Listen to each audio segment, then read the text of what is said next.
Hello, this is Liliane Pilot, and welcome to Perspectives on a Crazy World here on Crazy Radio. We're going to talk this week about being too busy and what to do about that right after this message. The Dome's Nature Retreat at High Rolls offers forested mountains all around, miles from the nearest neighbor, a true weekend getaway less than an hour from Alamogordo, accommodations for groups large and small at the Dome's Nature Retreat in High Rolls, 575-430-0739. Dear Liliane, I am way too busy. I like my life to be full, but this is ridiculous, and I'm totally in overwhelm. I don't want to let anyone down. How can I manage my time better? Dear Overwhelmed, you have just described my current situation. As a creative person and as someone who's had a relative amount of life experience under my belt, it's easy for me to get excited about the many ways I can step up in my community and find things to amuse myself.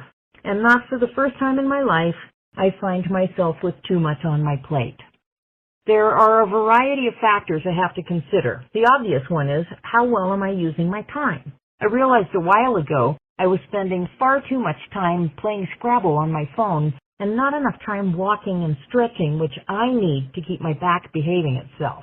Okay, that doesn't sound too tricky to deal with, so I cut an hour off my phone time. But that coincided with an extremely busy time in our business, which required me to do a lot of physical labor, so I found myself more exhausted with a sore back and consequently less willingness to walk and stretch. And then my little mind said, well, hey, since you're tired, why don't you just lie down and catch up on your Scrabble game?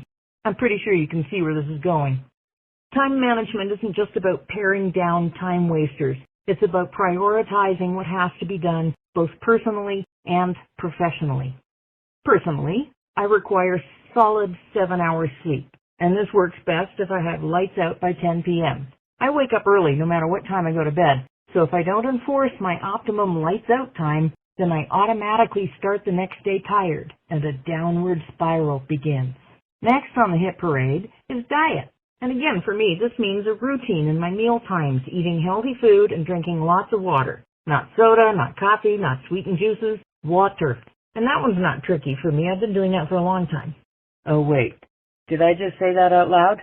Yes, I find myself jonesing for things that aren't good for me just as well as the next guy.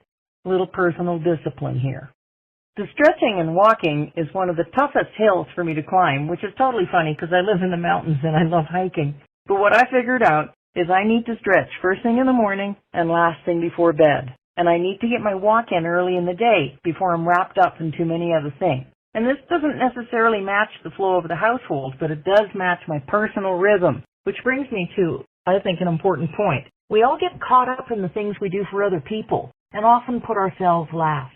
And the fallout from this is that we cease to function anywhere close to optimum levels. Professionally, I need to prioritize my business. I have to have a business plan. I have to make a list each evening for what has to be accomplished the next day. And this includes assessing the amount of time that I have to spend each day on the business in order for it to grow and maximize its potential. That's also a tricky one for me because I'm an artist and there are things that I would far rather be doing than working on a spreadsheet or any one of the other dozen things that always have to be done. But it's my business and it simply has to happen.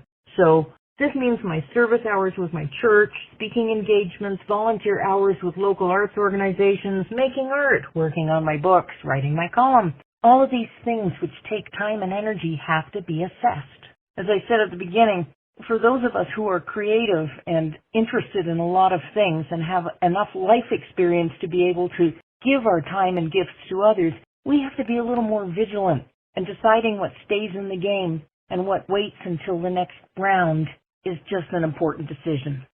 And just because we have to let something go for the time being doesn't mean it's gone forever. It just means it doesn't fit right now. Which brings me to my final point.